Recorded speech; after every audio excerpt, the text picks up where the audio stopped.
उनके कौशल, सूझबूझ पर देश अटूट विश्वास रखता है। इस सर्वदलीय बैठक के माध्यम से शहीदों के परिवारों को भी ये विश्वास दिलाता हूं कि पूरा देश उनके साथ है, पूरा देश उन्हें नमन करता है।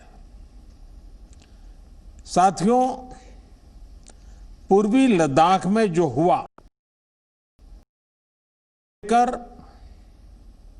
आपने रक्षा मंत्री जी और विदेश मंत्री जी को सुना भी और प्रेजेंटेशन को भी देखा। न वहां कोई हमारी सीमा में घुस आया है, न ही कोई घुसा हुआ है, न ही हमारी कोई पोस्ट किसी दूसरे के कब्जे में है। लद्दाख में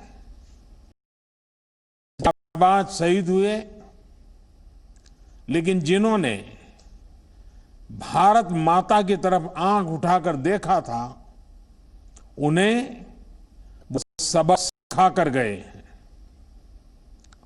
उनका ये शौर्य, ये बलिदान हमेशा हर भारतीय के मन में अमिट रहे। साथियों, निश्चित तौर पर चीन द्वारा एलएसी पर जो किया गया है, उससे पूरा देश आहत है, आक्रोशित है। ये भावना हमारी इस चर्चा के दौरान भी आप सबके माध्यम से बार बार प्रकट हुई है।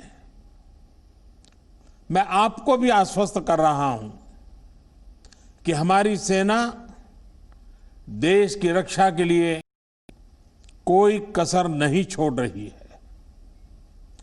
डिप्लॉयमेंट हो, एक्शन हो, काउंटर एक्शन हो, जल थल नभ में हमारी सेनाओं को देश की रक्षा के लिए जो करना है वो कर रही है। आज हमारे पास ये कैपेबिलिटी है कि कोई भी हमारी एक इंच जमीन की तरफ आंख उठाकर भी नहीं देख सकता। भारत की सेनाएं हर सेक्टर में एक साथ मूव करने में पूरी तरह सक्षम है। ऐसे में हमने जहां एक तरफ सेना को अपने स्तर पर उचित कदम उठाने की छूट दी है, वहीं दूसरी तरफ डिप्लोमेटिक माध्यमों से भी चीन को अपनी बात दो टूक स्पष्ट कर दी। भारत पीस और फ्रेंडशिप चाहता है, लेकिन अपनी सॉवरेनिटी की रक्षा हमारे लिए है, और आप सबने भी इसी भाव को प्रकट किया है। साथियों, बीते 5 वर्षों में देश ने अपनी सीमाओं को सुरक्षित करने के लिए बॉर्डर एरिया में इंफ्रास्ट्रक्चर डेवलपमेंट को प्राथमिकता दी है।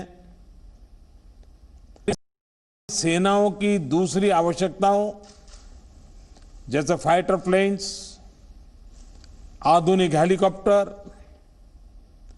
मिसाइल डिफेंस सिस्टम आदि पर भी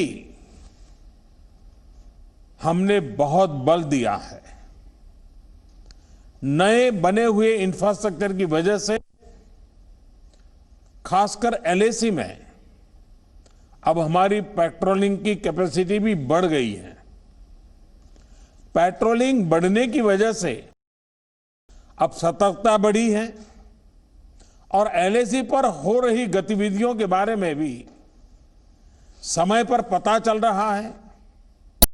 जिन क्षेत्रों पर पहले बहुत नजर नहीं रहती थी, अब वहां भी हमारे जवान अच्छी तरह से मॉनिटर कर रहे हैं, रिस्पॉन्ड भी कर पा रहे हैं। अब तक जिनको कोई पूछता नहीं था, कोई रोकता टोकता नहीं था, अब हमारे जवान डगर डगर पर उन्हें रोकते हैं, उन्हें टोकते हैं।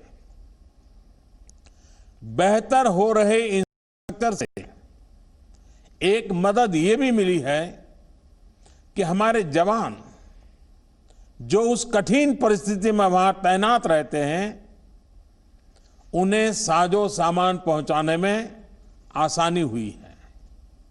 साथियों, राष्ट्रहित, देशवासियों का हित हमेशा हम सभी की सर्वोच्च प्राथमिकता रही है। चाहे ट्रेड हो, एक्टिविटी हो, काउंटर टेररिज्म हो, भारत ने कभी किसी बाहरी दबाव को स्वीकार किया है। राष्ट्रीय सुरक्षा के लिए जो भी जरूरी कार्य है, इंफ्रास्ट्रक्चर का निर्माण है, उसे इसी तरह तेज गति से आगे भी किया जाता रहेगा। मैं आप सभी को, सभी राजनीतिक दलों को फिर से आश्वस्त करता हूं कि हमारी सेनाएं सीमा की रक्षा करने में पूरी तरह सक्षम है। हमने उन्हें यथोचित कार्रवाई के लिए पूरी छूट दी हुई है। आप सभी ने इस बैठक के लिए समय दिया, अपने मूल्यवान सुझाव दिए। इसके लिए मैं सभी दलों का, नेतृत्वगण का हृदय से बहुत बहुत आभार व्यक्त करता हूं और आपके सुझाव आगे की रणनीति में बहुत लाभकर्ता होंगे, ये मुझे पूरा विश्वास है। मैं फिर एक बार इस एकता का संदेश देने में आप जो बढ़ चढ़ करके आगे आए हैं, सेना का मोरल तो बढ़ाएगा, देश के लोगों की हिम्मत बढ़ाएगा, लेकिन दुनिया को भी जो संदेश जाना चाहिए वो पहुंचेगा। और इसलिए आज की मीटिंग में आपकी सकारात्मक भूमिका का बहुत मूल्य है। इसलिए भी आप सभी अभिनंदन के अधिकारी हैं। मैं फिर एक बार आप सबका धन्यवाद करता हूं। नमस्कार।